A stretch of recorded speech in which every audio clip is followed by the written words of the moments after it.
રાજકોટ જિલ્લાના ઉપલેટા તાલુકાના આંગણવાડી વર્કરો પગાર વધારાને લઈ હડતાલ પર ઉતર્યા છે। તમામ મહિલાઓ તાલુકા પંચાયત કચેરી ખાતે એકત્રિત થઈ ધરણા પર બેસી વિરોધ નોંધાવ્યો હતો। ઉપલેટા તાલુકાના આંગણવાડી મહિલાઓ દ્વારા પગાર વધારા અને વધુ કામના બોજને લઈ સરકાર સમક્ષ અનેકવાર રજૂઆત કરવા છતાં આ દિન સુધી કોઈ ઉકેલ ન આવતા આજથી તમામ મહિલાઓએ ઉપલેટા તાલુકા પંચાયત કચેરી ખાતે ધરણા યોજી હડતાલ પર ઉતર્યા હતા। આંગણવાડી હેલ્પર વર્કરના પગાર વધારા સહિત વધુ કામકાજના બોજ અને પૂરતા બિલ સમયસર પાસ ન થતા તાલુકાના તમામ આંગણવાડી મહિલાઓ હડતાલ પર ઉતર્યા હતા। ઓનલાઈન અને ઓફલાઈન કાર્યો બંધ કરી સહિતના કામો બંધ કરી દેવામાં આવ્યા હતા અને જણાવ્યું હતું કે આ સમસ્યાનો તાત્કાલિક ઉકેલ નહીં આવે તો તાળાબંધી સહિતની ચીમકી પણ ઉચ્ચારવામાં આવી હતી। મારું નામ ઢોલા પુનીબેન છે, કોડ નંબર 84 ઉપલેટા 13 અને ઉપલેટામાં વર્કર તરીકે નોકરી કરું છું। આજ રોજ અમે તાલુકા પંચાયતમાં ધરણા ઉપર બેઠા છીએ અને કામથી અળગા રહ્યા છીએ।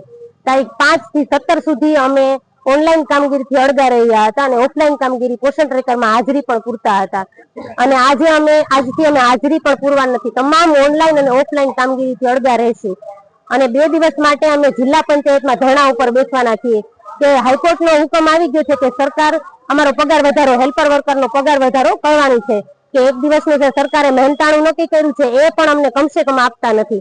તો સરકારે નવી એપો વારંવાર રજૂ કર્યા કરે છે કે એપમાં કામ કરવાનું છે, મોબાઈલની કામગીરી કરવાની છે, પણ ક્યારેય કોઈ પણ જાતનો પગાર વધાર કરેલો નથી। સરકાર વારંવાર અમે રજૂઆત કરેલી છે પણ ક્યારેય પગાર વધારો કરેલો નથી।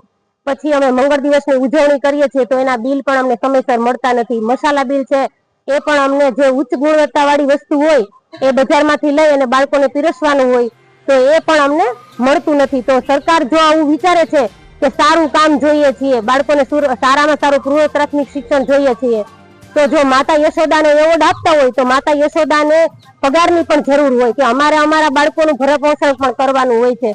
તો સવારથી સાંજ સુધી 6 થી 7 કલાકની નોકરી હોય છે પણ આખો દિવસ અમે મોબાઈલની કામગીરીમાં જ પડ્યા રહ્યા છીએ। જે બાળકોને પૂર્વ પ્રાથમિક શિક્ષણ આપવાનું હોય છે એ અમે આપી શકતા નથી। જો સરકાર અમારે કઈ વિચારશે નહીં તો અમે 4 દિવસ પછી અમે ઓનલાઈન અને ઓફલાઈન કામગીરીથી તો અળગા જ છીએ પણ અમે તાળાબંધી કરશું અને ધરણા ઉપર ઉતરી જશું। જો સરકાર અમારું ન વિચારે તો અમે એનું કેવું વિચારીએ? કારણ કે એને વેકેશન હોય તોય જે ઉચ્ચ કર્મચારી હોય એને વેકેશન મળે છે, અમને અમારે હેલ્પર વર્કર બંનેને ટાઈમમાં એવી રીતના વેકેશન પણ નથી મળતું, પૂરો પગાર નથી મળતો, પૂરો વસ્તુ આગળની જે આપવાની હોય અને પછી જ ઉજવણી કરવાની તો એ બિલો પણ અમને સમયસર નથી મળતા। તો સરકાર અમારું વિચારશે નહીં તો અમે પણ એનું વિચારવાનું છોડી દઈશું। સરફરાઝ કોડી સાથે CN24 ન્યૂઝ ઉપલેટા।